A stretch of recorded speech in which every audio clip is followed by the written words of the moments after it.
My corona experience के इस video में कोरोना के साथ हमारे संघर्ष का थोड़ा सा बयान है। पिछले वीडियो में मैंने बताया था कि हमारे परिवार के सभी लोग कोरोना ग्रस्त हो गए थे। तो हमारे 5 लोग परिवार में थे उन दिनों। सबसे पहले मेरी माँ, जो 88 इयर्स ओल्ड हैं और आस्थमा की पेशेंट हैं। उनको नेबुलाइज़र लेना पड़ता है 1-2 बार, कभी-कभी 3 बार भी। अदरवाइज़ उनको कोई हार्ट का प्रॉब्लम या शुगर ये सब नहीं है। 88 इयर्स में जो यूजुअल प्रॉब्लम्स होते हैं बोन्स के की कमज़ोरी और कम अदरवाइज़ भी कमज़ोरी, ये सब तो हैं।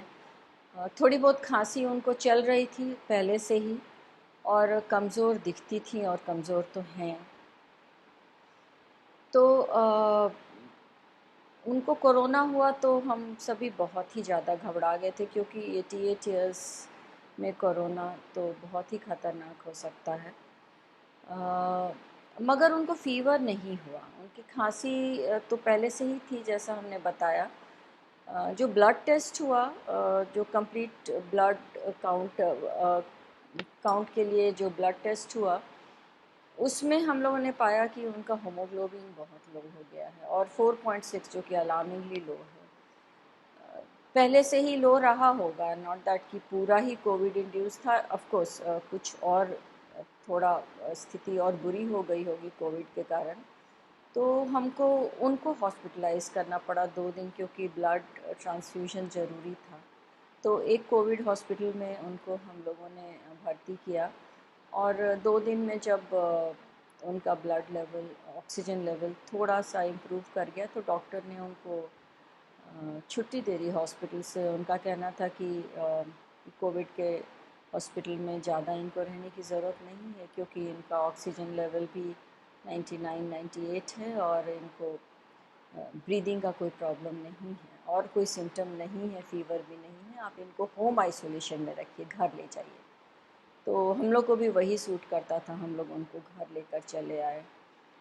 तो मदर का चेस्ट एक्सरे और स्कैन भी हुआ, क्योंकि उनकी खांसी काफ़ी थी, मगर उसमें भी सब कुछ क्लियर आया।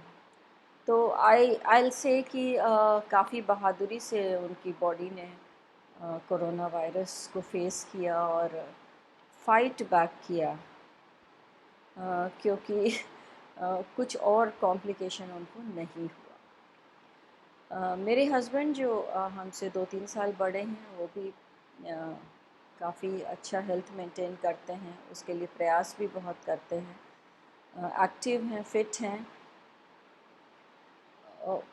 उनको भी कोरोना हो गया है। वो चूँकि टेस्ट कराए थे, निकल गया था, मगर उनको कुछ महसूस नहीं हो रहा था। ऑफ़ कोर्स जब हम मदर के लिए हॉस्पिटल की दौड़ धूप में थे, तो थोड़ा सा एग्जॉशन उनको भी हुआ, जो कि नॉर्मली शायद ना होता। मगर अदरवाइज़ उनको कोई फ़ीवर नहीं हुई, कोई खांसी नहीं हुई।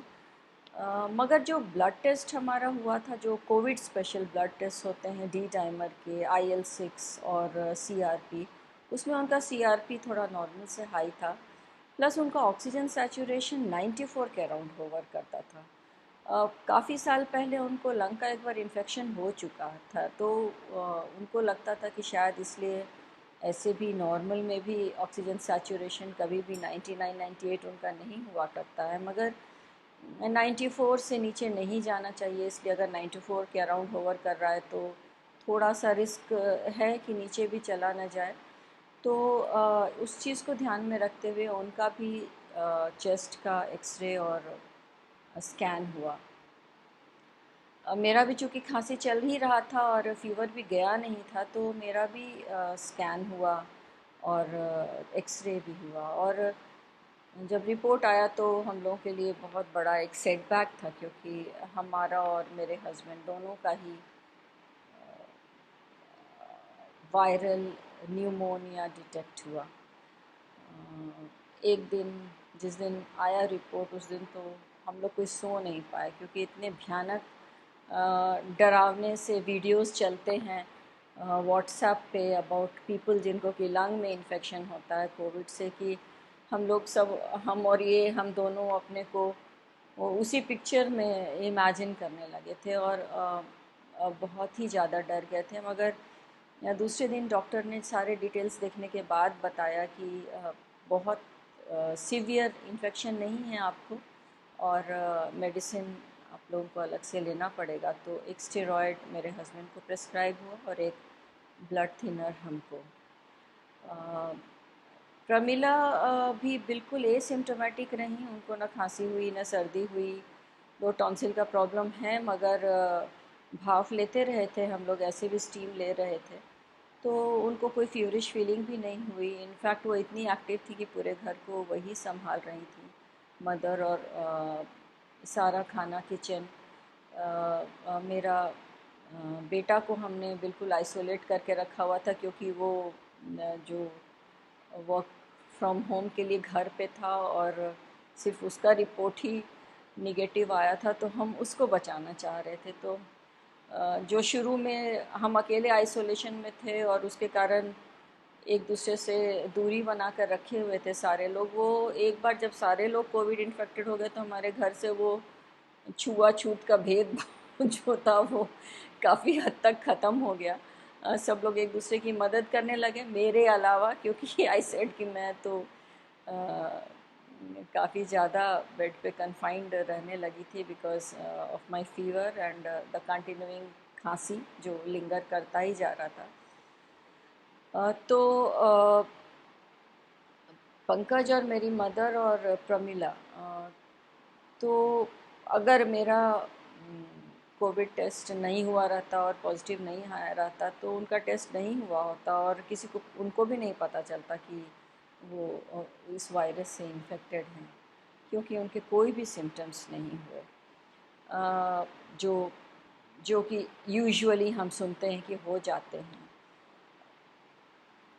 सबसे ज़्यादा अफेक्टेड ऑफ कोर्स हम ही हुए, क्योंकि मेरी खांसी भी चलती जा रही थी और फीवर बहुत स्लो स्पीड में कम हो रहा था। नॉर्मल होने में काफ़ी ही वक्त लग गया, मगर 15 दिन होने के बाद लोग कहते हैं कि नॉर्मली इन्फेक्शन नहीं रह जाता है। तो 23 अगस्त से मेरा फ़ीवर शुरू हुआ था, तो हम लोगों ने अंदाज़ लगाया कि उस वक्त तो इन्फेक्शन आ चुका होगा। तो रिपोर्ट्स सारे 29 तक आ चुके थे, तो वहाँ से भी हमने 15 दिन और 15 दिन में थोड़ा मार्जिन लेते हुए 15 सितंबर को रीटेस्ट कराया। रीटेस्ट कराना ज़रूरी है ऐसा किसी ने कहा नहीं, इनफैक्ट जो गाइडलाइंस है उनमें कहीं भी इसकी बात नहीं है। लेकिन थोड़ा सा एक जो साइकोलॉजिकली हम लोग जो डाउन फील कर रहे थे, स्पेशली मेरे कारण, तो अ, हम लोगों को लगा कि टेस्ट करने से अगर पता चल जाता है कि हम सब नेगेटिव हो गए हैं तो उसका एक पॉजिटिव इम्पैक्ट हमारे घर पे आ जाएगा। तो टेस्ट हमने 15 को कराया और 16 को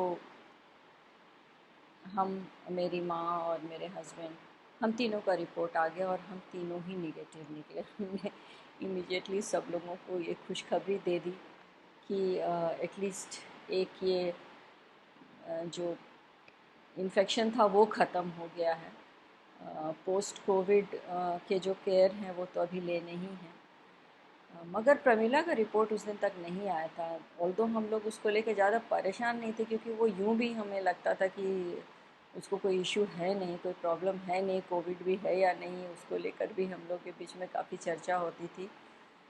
मगर जो उनका रिपोर्ट जब अगले दिन आया तो वो फिर से पॉजिटिव निकल गई, तो काफ़ी डिसअपॉइंटेड थी और मुझे लगा कि उसका भी साइकोलॉजिकली काफ़ी इम्पैक्टेड हुई, क्योंकि अचानक कमज़ोरी सी उनको भी लगने लगी और थकान सी लगने लगी। मैं उनको बिल्कुल ही आइसोलेट करने का हमारा डिसीजन हुआ और हमने उनको 1 वीक के लिए आइसोलेट कर दिया। I told her now I am going to take charge of the house, आप आराम से रहो।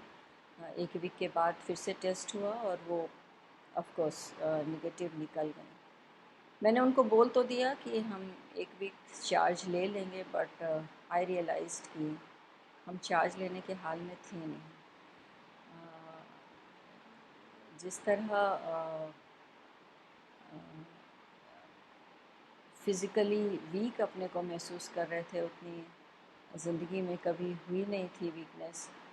मेरे लिए नया था बिल्कुल। खड़े होना तो दूर, बहुत देर बैठना भी संभव नहीं था, और लेटना भी आसान नहीं होता था, क्योंकि लेटने से भी कोई कंफर्ट नहीं मिल रहा था। तो वो एक साइकोलॉजिकली काफ़ी तोड़ने वाली स्थिति थी।